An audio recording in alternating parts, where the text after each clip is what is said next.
G'day everyone, Mark Puck aka Aussie Stig here for Inside Sim Racing. Today we're travelling to London to the Copper Box Arena where the Gran Turismo event was held last week. Walking up to the arena, the first thing I heard was some high revving engines.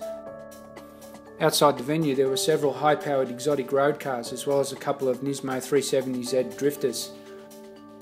But I decided to head inside and check out what was going on, where I was greeted by 9 full-scale concept cars straight from Gran Turismo Sport. Those 9 cars were absolutely awesome to look at.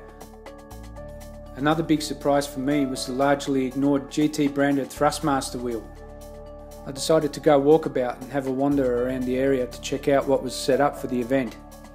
Some of the monitors were displaying the GT Sport cars which were actually standing there in real life right behind me. For instance, the GT Bugatti and open-top Volkswagen concept cars were standing right there. After drooling over these concept cars, I decided to go to the back of the arena where they had 8 sim pods set up, all decked out with T300 wheels and pedals. Not to be overcritical of these sim pods, but the seating position was pretty atrocious. I headed over to the front of the venue where the podium was set up with 16 playseat F1 style sim rigs, also decked out with T300 wheels and pedals. After I set up my camera and tripod, I decided to try a 3-lap race at Brands Hatch.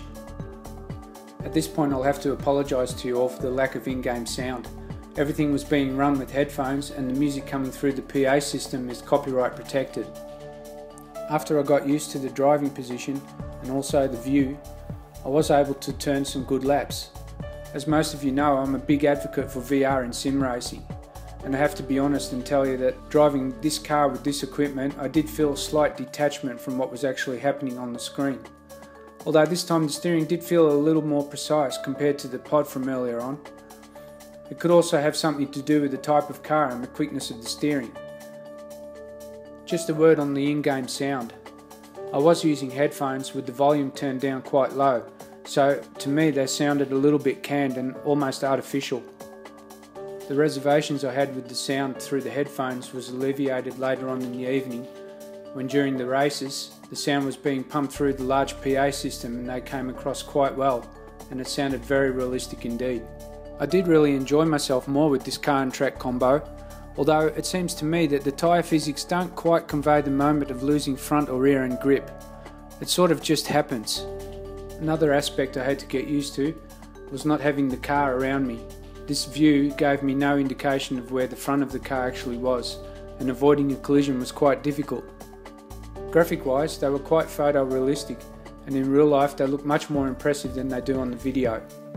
Actually all the tracks I saw, Brands Hatch, Willow Springs, the Nordschleife, Tokyo Expressway, they all look pretty good on the screen. All in all though, it was actually quite good fun to drive this new console title. Not having really done much of that in the past, it gave me a good insight into the differences between PC and console racing. The time was getting on and the official ceremony was fast approaching, so I took this opportunity to head back outside and have a ride in one of the exotic cars. I was lucky enough to get a seat in the Lambo. The power is unbelievable, it even made my iPhone blur when we accelerated.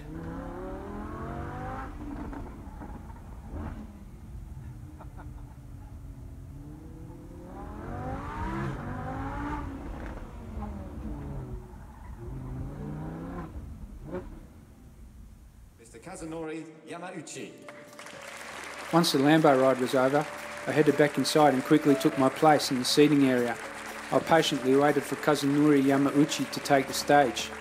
Ben Edwards, the head commentator from British Channel 4's F1 team, was the master of ceremonies for the evening. Kazunori spoke at length about how far the title had progressed and what his driving passion was in producing their next-gen title. Along with involved original Gran Turismo graphic engine, a mention was also made about the physics engine of Gran Turismo Sport, which Kazunori claims to be closer to real-life driving characteristics than ever before. Another major announcement was the livery editor, something that many GT fans had been hoping for. Gran Turismo Sport's livery editor enables players to customise the livery of their own vehicles. Up until this point I was unable to record any in-game sound for you, That was until the running of the Nations Cup and thereafter the Manufacturer Fan Cup. These two races were beamed live around the world via YouTube and had live commentary during the race. Anything can happen, right? Yeah, exactly. We've got a Briton there and a Spaniard in the BMW Z4 and the Toyota FT1. Speed in there. We've got the belt in the R8. What a gorgeous car. I absolutely love the R8. It's my favorite. Wow.